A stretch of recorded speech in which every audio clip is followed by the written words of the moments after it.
साथियों, दादा भाई नौरोजी एक ऐसा विषय है जिस पर लगातार 15 प्रश्न बनते हैं और ये 15 के 15 प्रश्न अगले 1 मिनट में मैं आपको बताने वाला हूं, जो आपकी प्रतियोगी परीक्षा के लिए बेहद ही महत्वपूर्ण है। तो आइए शुरू करते हैं। सबसे पहले आप जानते हैं कि जब हम दादा भाई नौरोजी की बात करते हैं तो दादा भाई नौरोजी भारत के प्रथम पारसी अध्यक्ष हुआ करते थे और आपको पता है कि ये कपड़ों के व्यापारी भी हुआ करते थे। ये कांग्रेस के कुल 3 बार अध्यक्ष बने। कब कब बने जरा कमेंट बॉक्स में बताना। यह भी परीक्षा के अंदर में सवाल पूछा जाता है और आपको पता है कि ये पहली बार 1886, दूसरी बार 1893 में, ये कलकत्ता में, ये लाहौर में और ये कलकत्ता के अंदर में। नौरोजी को हम लोग किस नाम से जानते हैं? तो grand old man of India के नाम से जानते हैं। भारत का वयोवृद्ध कहा जाता है। उसके अलावा अगर हम नौरोजी की बात करें तो नौरोजी आपको पता होना चाहिए कि मुंबई के एलिफिंस्टन कॉलेज के अंदर में गणित के प्रोफेसर थे। एग्जाम में ये भी आता है। साथ ही साथ ये भौतिकी के भी प्रोफेसर हुआ करते थे। उसके अलावा अगर हम बात करें, लंदन विश्वविद्यालय में गुजराती भाषा के ये प्रोफेसर बने थे। अंग्रेजों ने इनके ऊपर मेहरबानियां दिखाई थी और 1874 के अंदर में दादा भाई नौरोजी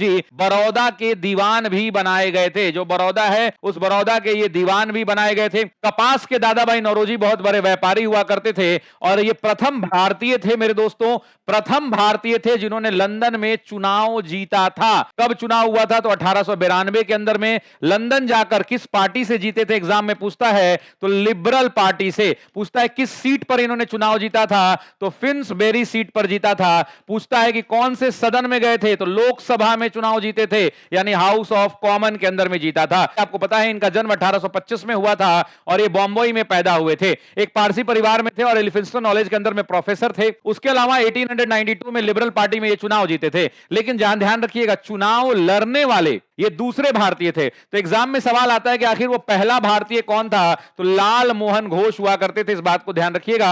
और लाल मोहन घोष जो है पहले भारतीय थे जिन्होंने चुनाव लड़ा था, लेकिन ये चुनाव हार गए थे। इन्होंने लंदन के अंदर में 2 बड़ी संस्थाओं का गठन किया था। लंदन इंडियन सोसाइटी 1865 में किया था, जिसका उद्देश्य सीधा और सरल था कि भारतीयों को एकत्रित करना, लंदन में संगठित करना और भारतीय के हितों को साधना। ईस्ट इंडिया एसोसिएशन एग्जाम का सुपरहिट क्वेश्चन है। कब स्थापित किया? 1886 में। कहां किया? लंदन में किया था और अपनी बात ब्रिटिश हुकूमत तक पहुंचाने के लिए किया था। ब्रिटिश संसद में सदस्य बनने वाले ये पहले भारतीय थे, जबकि 1892 में लिबरल पार्टी के उम्मीदवार पर ये फिन्सबेरी सीट से जीते थे। इस बात को ध्यान रखिएगा। और लाल मोहन घोष की जब हम बात करते हैं तो लाल मोहन घोष जो है 1885 के अंदर में चुनाव लड़े थे, लेकिन ये चुनाव हार गए थे। इस बात को भी आप ध्यान रखिएगा। जब हम दादा भाई नौरोजी की बात करते हैं तो ड्रेन ऑफ वेल्थ थ्योरी यानी धन का बहिर्गमन सिद्धांत इन्होंने दिया था। इनके किताब poverty and un British rule in India इन्होंने ही छापी थी। अन ब्रिटिश शब्द का प्रयोग सबसे पहले इन्होंने ही किया था। ड्रेन ऑफ वेल्थ थ्योरी 1896 के अधिवेशन में पारित हुआ था। आप कमेंट बॉक्स में बताइएगा कि 1896 का अधिवेशन का अध्यक्षता किसने किया था। Thank you.